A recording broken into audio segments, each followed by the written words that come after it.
Olá, meu amigo da TV Novo Tempo, você que nos acompanha também pelo YouTube. É bom estarmos juntos estudando a Palavra de Deus. Hoje é o capítulo 20 de Ezequiel. E aí, você tem lido a Bíblia todos os dias? Como é que está a sua vida nessa sequência de leitura da Palavra de Deus, um capítulo por dia? Você tem conseguido fazer a sua parte, separar um tempo para Deus? Tem conseguido orar todos os dias? Tem orado junto com a sua família? Tem orado pela sua família? Né, pela esposa, pelo esposo, pelos filhos? Como é que está a tua vida? Você tem dedicado, separado como prioridade máxima, o primeiro item da sua agenda do dia a Deus?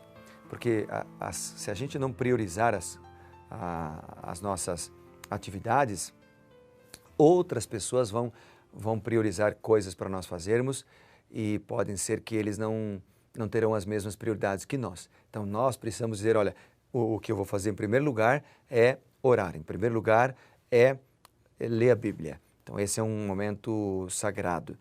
Eu entendo que às vezes pode ter uma ou outra exceção, um problema que aconteça e você não consegue ficar a mesma a mesma quantidade de tempo orando e lendo a Bíblia, mas que as exceções não sejam regras. E mesmo nesses dias, que você possa, antes de sair de casa, pelo menos orar a Deus, conversar com o Senhor. É muito arriscado sair de casa sem orar. É muito arriscado sair de casa sem buscar a direção de Deus.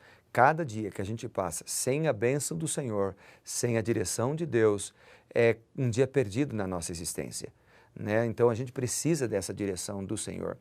Quando a gente não busca Deus, é como se a gente ligasse a nossa tomada, né, a tomada da energia da nossa vida no 220, quando a gente é 110. Então a gente precisa da orientação do Senhor para que a gente não se queime, para que a gente esteja firme e o Espírito Santo nos dê sabedoria para a gente tomar decisões certas, estar calmo no momento da aflição, né, não revidar com as mesmas palavras quando a gente é provocado, enfim, ter bom senso, ter domínio próprio, ter mansidão, ter alegria. Tudo isso é possível se o Espírito Santo de Deus nos batizar cada manhã. Bem, vamos a Ezequiel capítulo 20 então. Vamos orar e vamos a esse capítulo. Senhor, nós queremos a Tua bênção mais uma vez para ler a Tua palavra. Por isso a gente ora em Teu nome. Amém. Vamos lá então, o capítulo 20 aqui de Ezequiel, ele vem tratando dos seguintes assuntos. Deus aqui se recusa a ser consultado pelos anciãos de Israel. No verso 5, por exemplo, Ezequiel recapitula a história da rebelião deles no Egito e também lá no deserto e depois em sua terra. Nesse capítulo nós vemos uma promessa de reunir o povo por meio do Evangelho e mostra a destruição de Jerusalém como através de uma parábola de uma floresta. Então, aqui a gente avançou um ano e chegamos a mais um conjunto de profecias, mais negativo e pessimista, se é que isso é possível, né?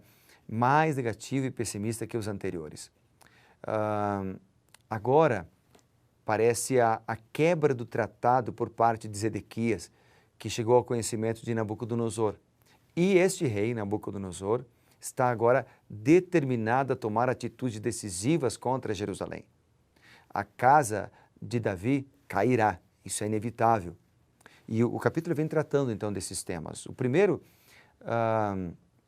oráculo apresentado aqui, ele assume a forma de uma retrospectiva divina da infidelidade de Israel, desde que eles saíram do Egito até o momento em que Ezequiel escreve. Então Ezequiel 20 começa com a vinda dos anciãos de Judá até Ezequiel a fim de consultar a Deus. Então, o versículo 1, por exemplo, diz o seguinte, diz assim, no 5º mês do 7º ano, aos 10 dias do mês, vieram alguns dos anciãos a Israel para consultar o Senhor e assentaram-se diante de mim. Porém, Deus não aceita ser interrogado por eles por causa da obstinada recusa deles em andar nos seus caminhos. Então, a partir do verso 2, a gente lê, então veio a mim a palavra do Senhor. Isso aqui sempre mexe comigo. Veio a mim a palavra do Senhor. Cada vez que a gente toma tempo para ler a Bíblia, senta lá na nossa mesa, no nosso escritório, no sofá, na mesa da cozinha ou da sala, cada vez que a gente para e lê a Bíblia, a palavra do Senhor está vindo para você também. E você pode dizer, hoje cedo veio a minha palavra do Senhor e Deus me disse isso. Então o texto continua dizendo, filho do homem, fala aos filhos de Israel, aqueles que tinham ido buscá-lo, e diz-lhes, assim diz o Senhor Deus, acaso viestes consultar-me? Tão certo como eu vivo, diz o Senhor Deus, vocês ou vós não me consultareis. Não me consultareis. Julgá-los-ia, tu, ó filho do homem, julgá-los-ias? Faze-lhes saber as abominações de seus pais. Então, em vez de responder à pergunta dos anciãos, Deus deixou-lhes uma tocante mensagem, que vai desde o versículo 5, né, até lá na frente no versículo 44. Quando no versículo 44 ele diz, sabeis que eu sou o Senhor, quando eu proceder para convosco por amor do meu nome, não segundo os vossos maus caminhos, nem segundo os vossos feitos, os feitos corruptos, né? Então, a primeira parte da resposta divina é digamos, uma revisão da história de Israel, a partir do período do Egito até a sua estadia na Terra Prometida. A mensagem destaca os hábitos rebeldes de Israel e a fidelidade, a bondade de Deus para com a nação. Isso vai do capítulo 5, versículo 5 até o 31. Depois a história ela é descrita em 4 etapas. Em primeiro lugar, no Egito, versos aqui do 5 até o 9. Segundo, a geração adulta no deserto, né, que vai do verso 10 até o versículo 17. Terceiro, a segunda geração no deserto, que vai aqui do verso 18 até o 26. Quarto lugar, a geração em Canaã, que vai do verso 27 até o verso 29. Então, desde a sua concepção como nação, Israel tem constantemente se rebelado, ou se rebelou, no caso no passado, contra Deus. Dos seus pecados, 2 que se destacam na história e também de maneira específica aqui no capítulo que estamos lendo, que é o capítulo 20, 2 que se destacam são a idolatria e a profanação do sábado. Triste, né? Porque Deus havia se revelado a eles não precisavam ser infiéis. Deus havia revelado também a doutrina do sábado de maneira clara várias vezes, não só na lei de Deus. Eles não precisavam ser infiéis. Mas Israel foi infiel. Contaminou-se com os ídolos em vez de dedicar-se inteiramente a Deus. Profanou o sábado por não entender que o seu objetivo do sábado, é servir como um sinal que nos leva ao Senhor. A segunda parte da mensagem, no capítulo 20, ela fala da apostasia de Israel no tempo de Ezequiel. Ela inclui a purificação e restauração. Desde o verso 30 até o 44 ele fala, né? O povo de Deus não era menos idólatra do que os seus antepassados. Eles estavam repetindo os mesmos pecados. Repetindo.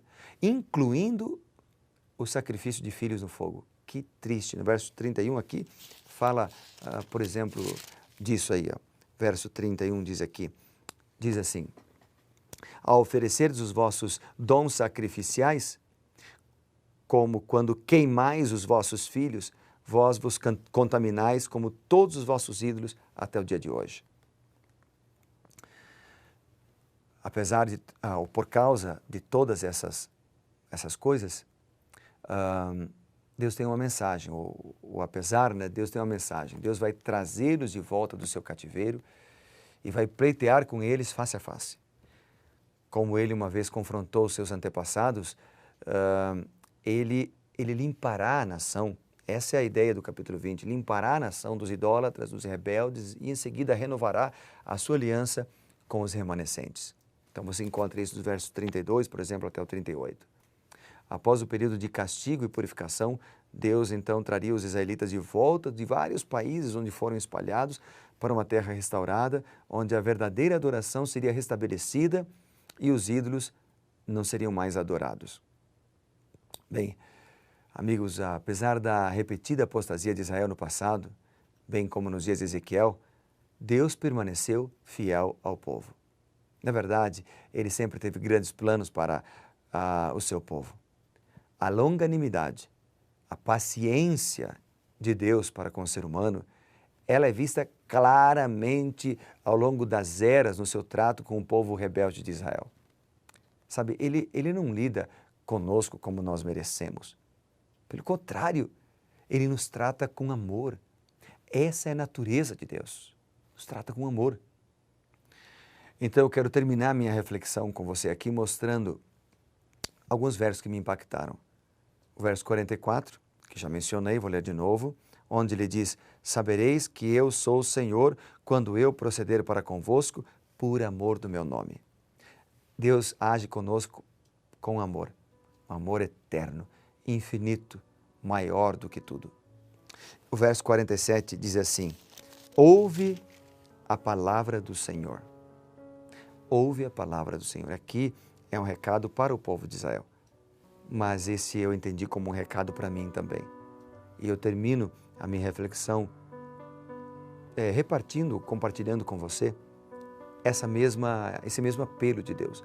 Deus fez para mim e Deus está fazendo para você hoje. Ouve a palavra do Senhor. Você está com lutas, está passando por problemas, ouve a palavra do Senhor. Você está angustiada, ouve a palavra do Senhor. Você está precisando de sabedoria, ouve a palavra do Senhor. Você está sem saber o que fazer devido a um problema no seu casamento, ouve a palavra do Senhor. Deus está contigo, Deus pode te ajudar e te dar sabedoria. Com Ele, nós somos mais que vencedores. Amém e amém. Com isso eu quero orar por você então, para que Deus te abençoe e dirija a sua vida. Oremos. Bondoso Deus e Pai, obrigado por este chamado. Eu quero ouvir a Tua voz, eu quero ouvir a Tua palavra. Nossos telespectadores querem ouvir Tua palavra também.